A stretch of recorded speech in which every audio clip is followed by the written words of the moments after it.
At 0100 hours on November 15, 1942, radar operators in the Combat Information Center of the battleship USS Washington watched green traces sweep across their SG radar screens.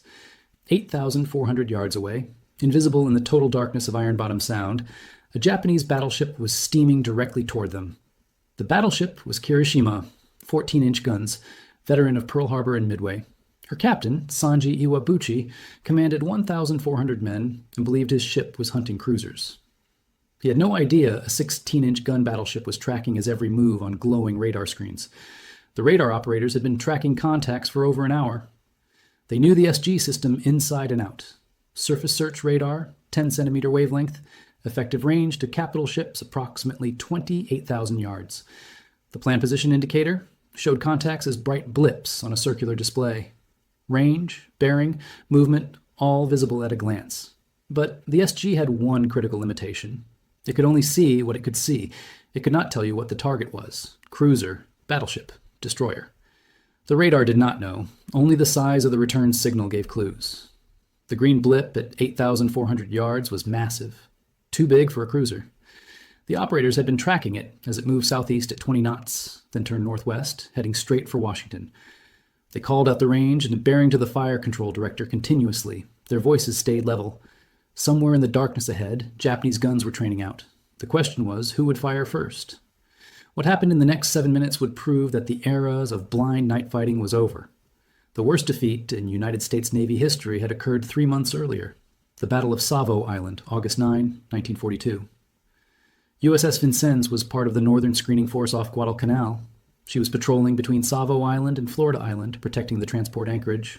The night was dark, overcast, occasional rain. Visibility about 10,000 yards in clear patches, less in the mist. Vincennes had radar. The CXAM air search set, 1.5-meter wavelength, good for detecting aircraft, not designed for surface work. The return signals from ships were weak, unreliable. The operators could see something on the scope sometimes, but identifying what they saw was nearly impossible. At 0155, Japanese searchlights snapped on.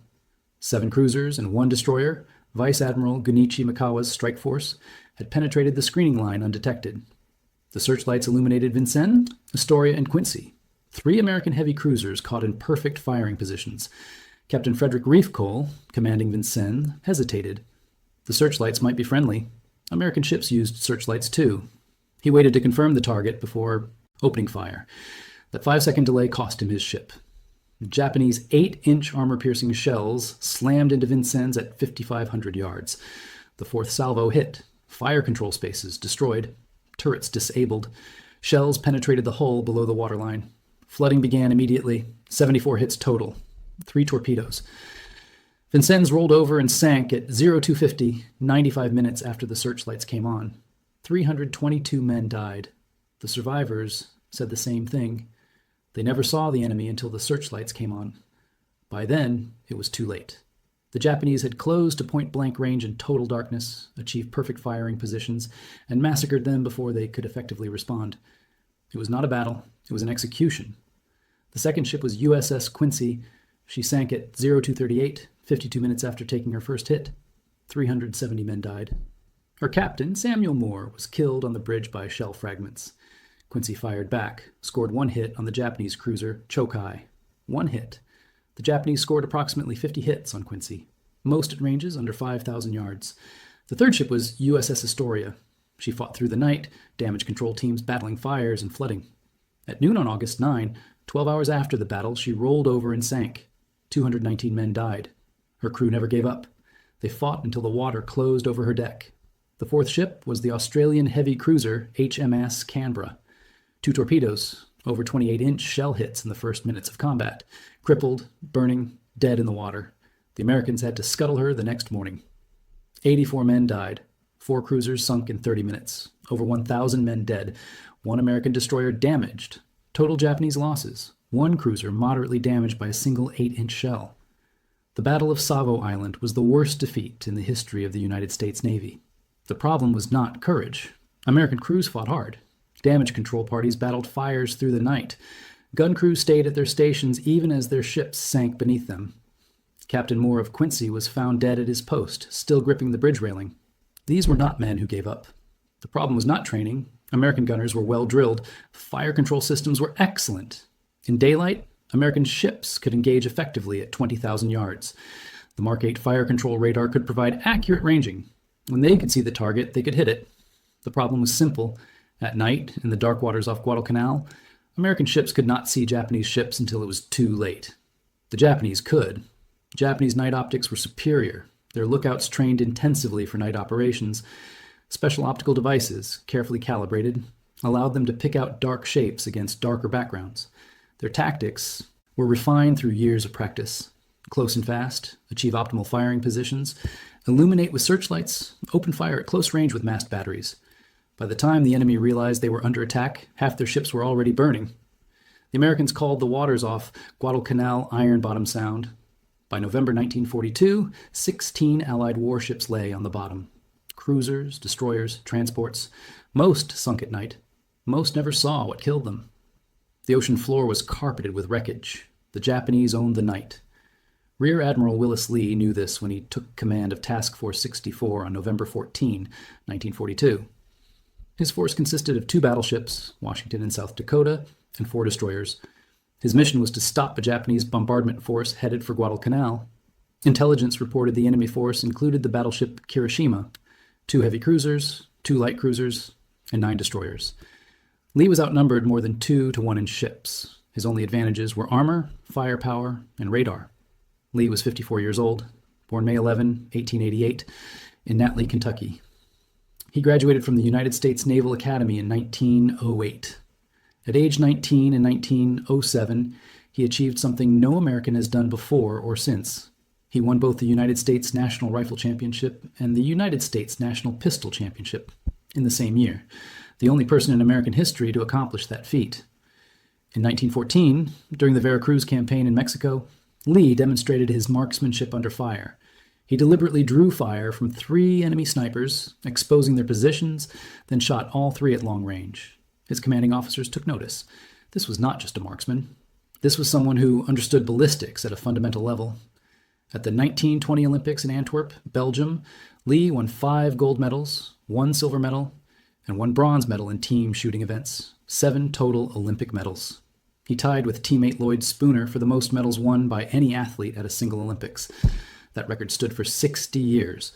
Lee was the most decorated American athlete of the 1920 Games. But Lee never saw shooting as sport alone. He saw it as applied science. Ballistics was mathematics. Wind, gravity, barrel harmonics, projectile stability, all of it could be calculated, understood, mastered. He approached the 16-inch guns of a battleship the same way he approached a rifle. They were precision instruments. If you understood the science, you could hit what you aimed at. Lee spent the 1930s in the Navy Department working on fleet training and modernization. He pushed for better fire control systems. He advocated for new optical rangefinders. He studied every technical innovation that might improve gunnery accuracy. When radar was introduced in the late 1930s, Lee recognized immediately what it represented. This was not just another incremental improvement. This was revolutionary. Most officers in 1940 and 1941 viewed radar with suspicion. It was new, untested, poorly understood. The equipment was temperamental. Operators needed extensive training. The displays were difficult to interpret. Many senior officers believed radar would never replace the human eye in traditional optical rangefinding. They saw it as an auxiliary system at best.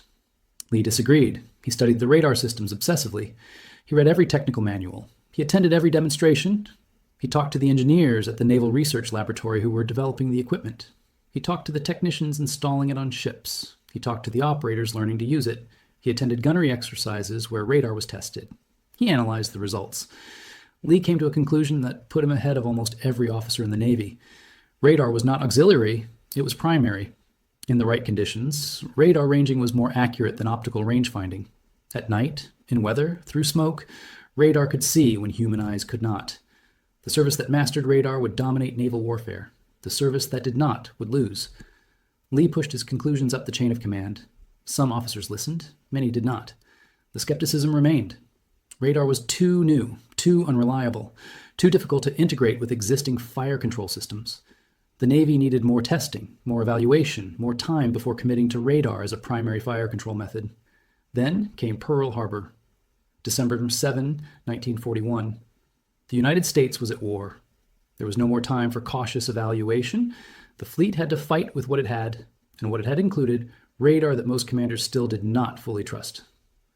Lee became Assistant Chief of Staff to the Commander-in-Chief, United States Fleet, in early 1942.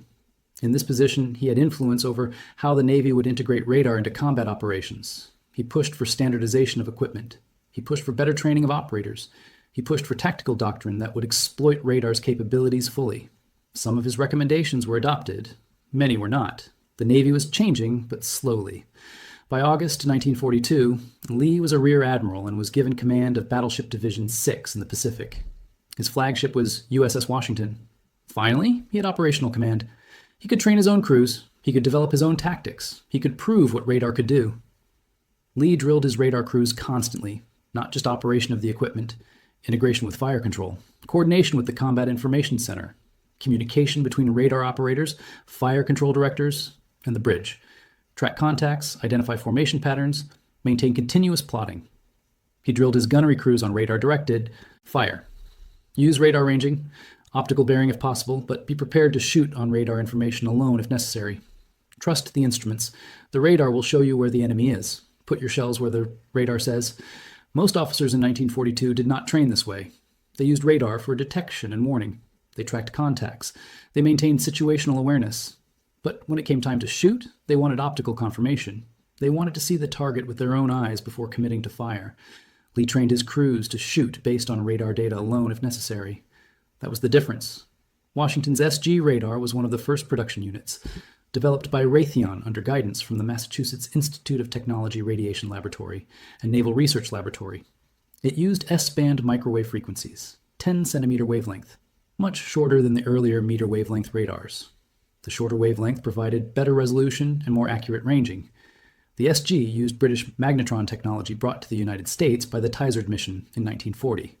The cavity magnetron was a breakthrough in microwave generation. It allowed compact, high-power radar sets small enough to mount on ships. The British had developed it for their own air defense radars. They shared it with the United States as part of the wartime technological exchange between the two nations. The SG's critical innovation was the plan position indicator display. Earlier, radars showed contacts as vertical spikes on an A-scope. Range was indicated by the position of the spike along a horizontal baseline. Bearing required rotating the antenna and noting when the spike reached maximum height. It worked, but it was difficult to maintain a tactical picture of multiple contacts. The PPI changed everything. It displayed contacts on a circular scope with the ship at the center. Range appeared as distance from center. Bearing appeared as direction from center. Multiple contacts appeared as multiple blips. Their movement was visible in real time. An operator could see the entire battle developing on a single screen. It was intuitive, clear, easy to understand. The SG could detect a battleship at approximately 28,000 yards, a cruiser at 20,000 yards, a destroyer at 16,000 yards. Bearing accuracy was within 1 degree. Range accuracy was within 40 yards. Those specifications sound crude by modern standards. They were revolutionary in 1942. Washington received her SG radar in August 1942 during a refit at Pearl Harbor. Lee oversaw the installation personally. He wanted to understand how the equipment was integrated into the ship's systems. He wanted to know its capabilities and limitations. He wanted to meet the operators who would use it in combat. The SG antenna was mounted on a small platform forward of the main tower. This provided good forward coverage, but created a blind sector of approximately 80 degrees to the rear. Lee recognized this as a tactical limitation. Ships behind Washington could disappear from the radar scope if they entered the blind sector. He noted this. He trained his crews to be aware of it. He developed procedures to track ships in the blind sector using other methods. But the blind sector remained. There was no perfect solution. Lee drilled the radar crews for 2 months before Washington went back into combat. Track contacts, identify ships by size of return signal, maintain continuous plot, communicate clearly, trust the equipment, trust each other. By November 1942, Washington's radar operators could read their scopes as clearly as most sailors could read a chart. But equipment and training meant nothing without the will to use them. That was Lee's critical contribution. He had the confidence to trust radar completely. When the battle came, when the decision had to be made, Lee was willing to shoot based on radar information alone. Most commanders in November 1942 were not. On November 14, Washington was equipped with 1 CXAM air search radar, 2 Mark III fire control radars, 4 Mark IV fire control radars, and 1 SG surface search radar. The SG was the critical piece. Microwave, 10 centimeter wavelength. Developed by Raytheon using British magnetron technology. First production sets went to sea in April 1942. Washington received hers in August. The SG could detect a battleship at 27,000 yards, a destroyer at 16,000 yards. More importantly, it displayed contacts on a planned position indicator, a circular scope that showed range and bearing simultaneously. Operators could see the entire tactical picture at a glance. Ships appeared as bright blips. Their movement was visible in real time. For the first time in naval history, a commander could see the battle developing before his ships made visual contact. Lee drilled his radar crews constantly, track contacts, identify formation patterns, maintain continuous plotting. He drilled his gunnery crews on radar-directed fire. Use radar ranging, optical bearing if possible, but be prepared to shoot on radar information alone if necessary. Trust the instruments. The radar will show you where the enemy is. Put your shells where the radar says. Most officers in 1942 did not trust radar enough to shoot at targets they could not see. Lee did. He had studied the technology. He understood the accuracy. He knew radar ranging was more precise than optical range finding at night. The Mark III could provide range accuracy within 0.1%, plus or minus 40 yards. At 10,000 yards, that meant an error of only 50 yards. Good enough. But radar was only as good as the men who operated it. Radarman Second Class Thomas Reeves was 22 years old from Minnesota. He joined the Navy in 1941, went through radar operator training in early 1942. He could read a radar scope the way a skilled mechanic could read engine sounds. Each type of return signal meant something. Large solid blip meant battleship or heavy cruiser. Medium blip meant light cruiser. Small fast moving blip meant destroyer. Blips that appeared and disappeared meant aircraft. Rain showed up as scattered returns. Land showed as a solid mass. Reeves had operated the SG aboard Washington since September 1942. He knew its quirks. The antenna mounted forward on a platform in front of the main tower. Excellent forward coverage, but it created a blind spot aft of about 80 degrees. Ships behind Washington could disappear from the scope. He knew the effective ranges, knew how weather affected performance, knew how to distinguish real contacts from false returns. On the evening of November 14, the crew of USS Washington reported to battle stations at 2200 hours. Washington and South Dakota were steaming north toward Savo Island with 4 destroyers ahead. Task Force 64 under Admiral Lee's command. Somewhere ahead in the darkness, Japanese ships were approaching Guadalcanal. At 23:30, South Dakota suffered an electrical malfunction. All circuit breakers tripped. Total power loss. Radar screens went dark. The ship went blind. Power was restored within minutes, but the SG radar remained inoperative. South Dakota was now effectively fighting without eyes. Washington was alone with functioning radar.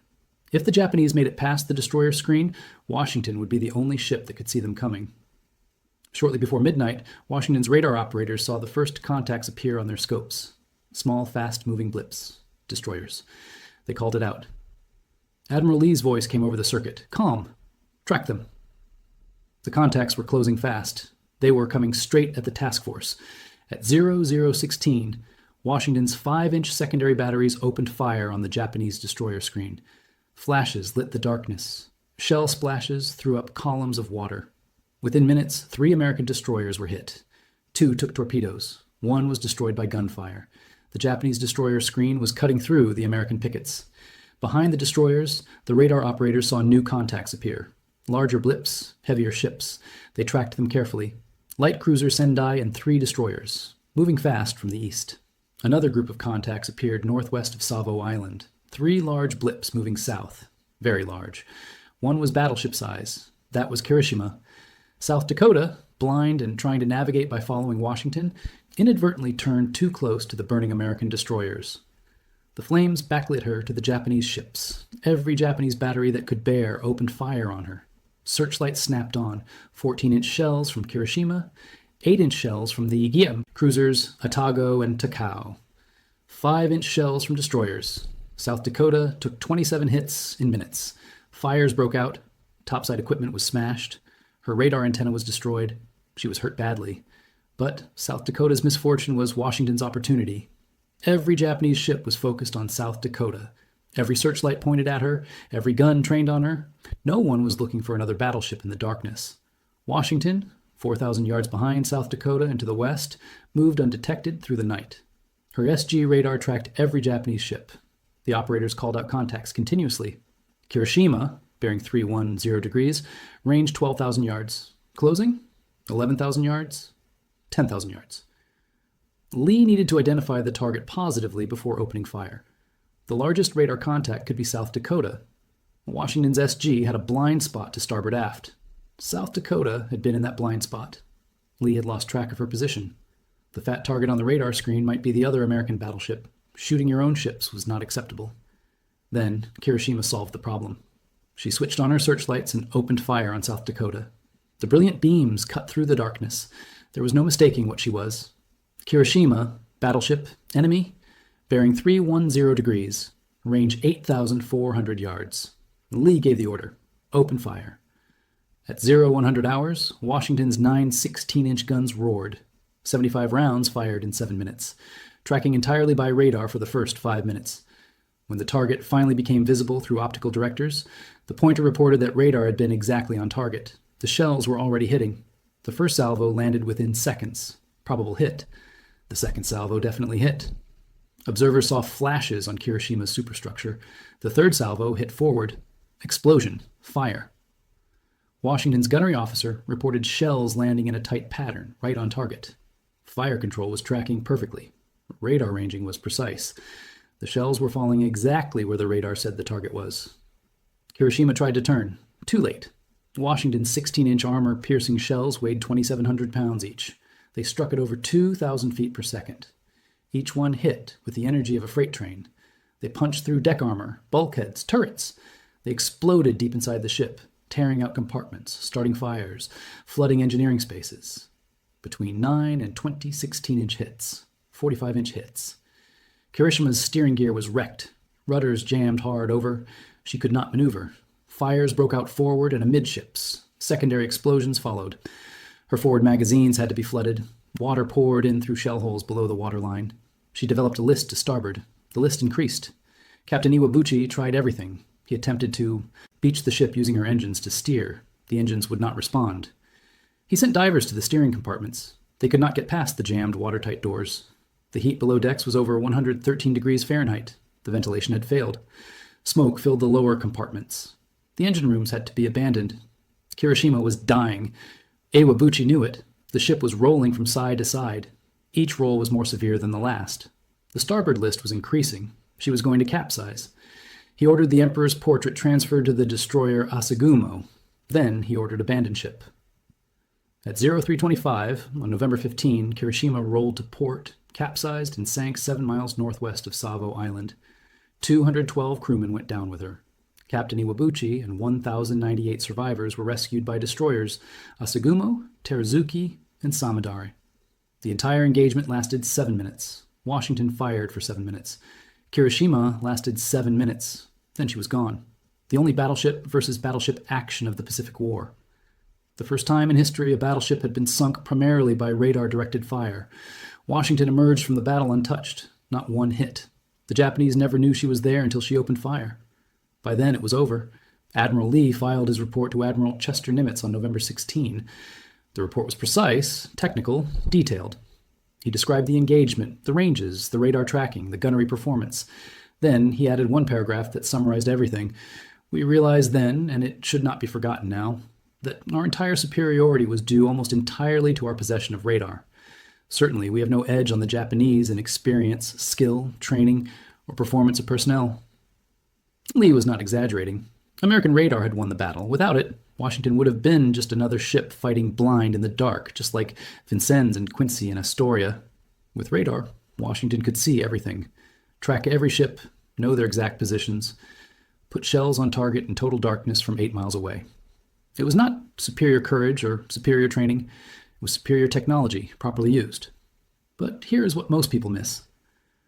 Radar was not new in November 1942. The SG sets had been in service since April. Other ships had radar, but most commanders did not trust it enough to use it the way Lee did. They used radar for detection, for warning, for tracking. They did not use it for primary fire control. They were not confident enough to shoot at targets they could not see with their own eyes.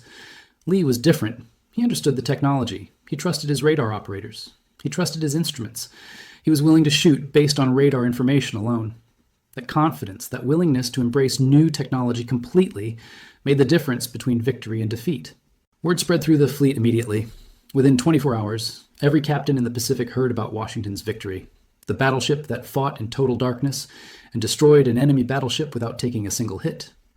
Officers wanted to know how it was done. How did Washington track the targets? How did she achieve such accuracy? What kind of radar did she have? How were the operators trained? Lee briefed every officer who asked. He showed them the radar plots from the battle. He explained how the SG system worked, how the planned position indicator displayed contacts, how radar ranging could be more accurate than optical range finding at night. He emphasized training. Radar operators needed constant drill. They needed to know their equipment perfectly. They needed to trust their readings. Gunnery officers needed to trust the radar operators. Some officers got it immediately. They went back to their ships and started drilling their radar crews harder. They practiced radar-directed fire. They learned to shoot at targets they could not see. Other officers remained skeptical. Radar was too new, too unfamiliar. They would use it for detection, but not for primary fire control. Not yet. But the statistics were impossible to ignore.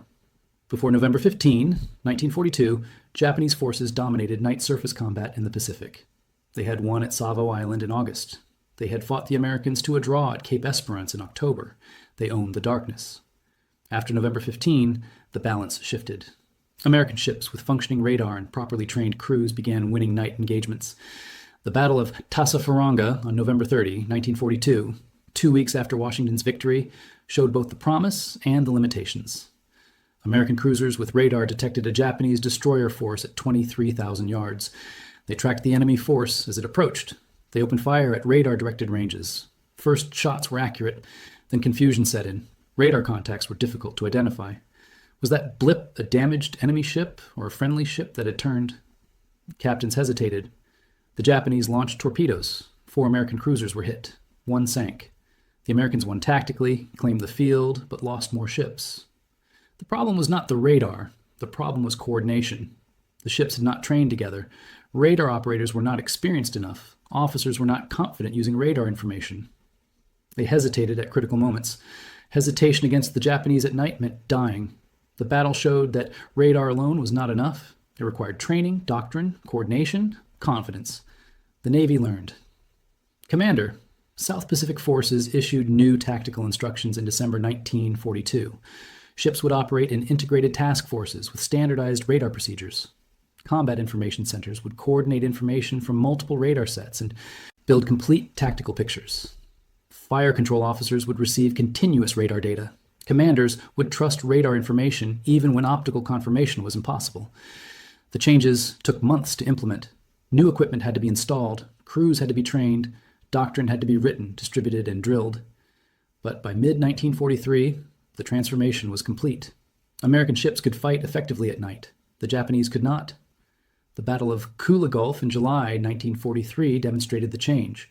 American cruisers and destroyers intercepted a Japanese reinforcement group at night. Using radar, they detected the enemy at long range, maneuvered into firing positions, and opened fire before the Japanese knew they were there. The engagement lasted 30 minutes.